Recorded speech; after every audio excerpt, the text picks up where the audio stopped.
नमस्कार, news for nation देख रहे हैं यहाँ पर मैं हूँ सानिया आपके साथ। बिहार में विधानसभा चुनाव को लेकर सियासी शोरगुल देखने को मिल रहा है। उल्टी गिनती शुरू हो चुकी है विधानसभा चुनाव को लेकर और आचार संहिता भी अब कुछ ही दिनों में लागू हो जाएगा। उससे पहले जो है कि सियासी गलियारों में भूचाल देखने को मिल रहा है और खास तौर पर एनडीए में सीट शेयरिंग को लेकर जो भूचाल देखने को मिल रहा है वो एक तरीके से ये दर्शा रहा है कि एनडीए में कहीं ना कहीं अभी भी उलझन है और इससे साफ पता चल रहा है कि जो छोटे दल है यानी कि छोटी छोटी जितने भी दल हैं उनके बीच में अभी भी मनमुटाव है।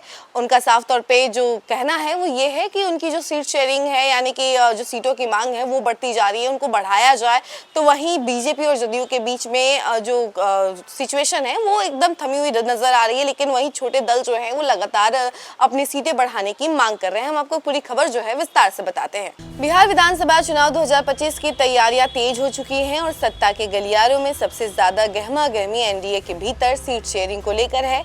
हालात यह है कि घटक दलों की दावेदारी ऐसी है मानो 243 नहीं बल्कि 343 सीट हो।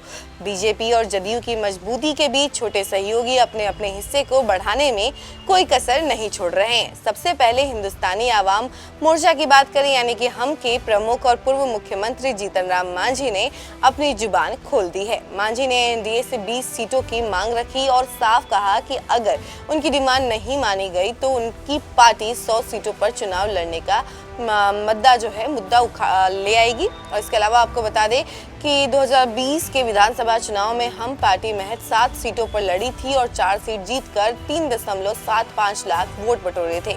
इसके बावजूद इस बार मांझी का दावा कहीं ज्यादा बुलंद है।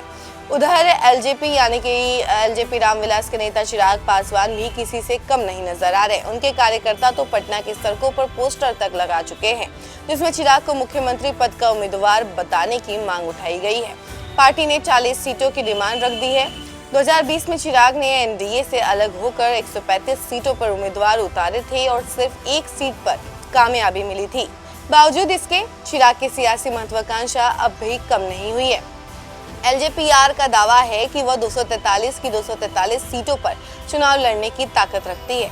तीसरे सहयोगी उपेंद्र कुशवाहा की पार्टी राष्ट्रीय लोक जनशक्ति मोर्चा यानी कि आरएलएम का हाल सबसे कमजोर है। विधानसभा और लोकसभा में उनका एक भी सदस्य नहीं है, फिर भी वह सम्मानजनक सीटों की चाह रखते हैं। 2020 में उन्होंने बसपा और इसके साथ ही कई सारे जो पार्टी हैं उसके साथ गठबंधन कर 104 सीटों पर उम्मीदवार उतारे थे, लेकिन एक भी जीत हाथ नहीं आई थी।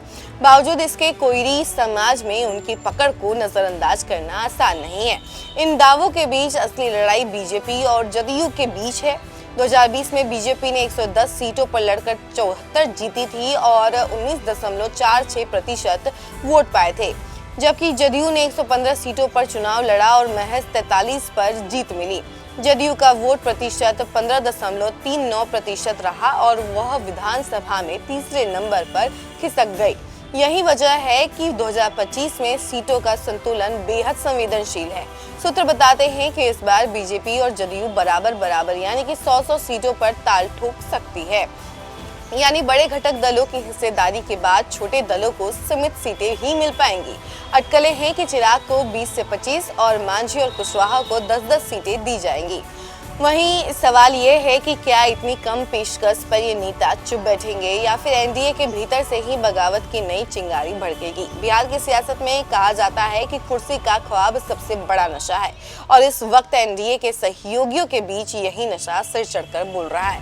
तो देखा आपने कि किस तरीके से एनडीए में सीटों को लेकर मारामारी दिख रही है। एक तरफ जहां सीट को लेकर आवाज उठते हुए नजर आ रहा है यानी कि मांझी ने भी कह दिया है कि वो 20 सीटों से कम पर चुनाव नहीं लड़ने वाले हैं, उनको 20 चाहिए ही चाहिए। तो वहीं दूसरी तरफ अगर हम लोग बात करें महागठबंधन की, तो महागठबंधन में भी ये सारी नज़ारे देखने को मिल रहे हैं। यानी महागठबंधन में भी सीट शेयरिंग को लेकर जो है उबाल देखने को मिल रहा है। तेजस्वी यादव मुख्यमंत्री चेहरा होंगे या नहीं, इस पर अभी तक राहुल गांधी ने कोई भी प्रतिक्रिया नहीं दी है। वहीं कांग्रेस और आरजेडी में भी लगातार सीटों को लेकर जो है जो उबाल देखने को मिल रहा है उसके नज़ारे भी आप तक तो पहुंच ही रहे होंगे।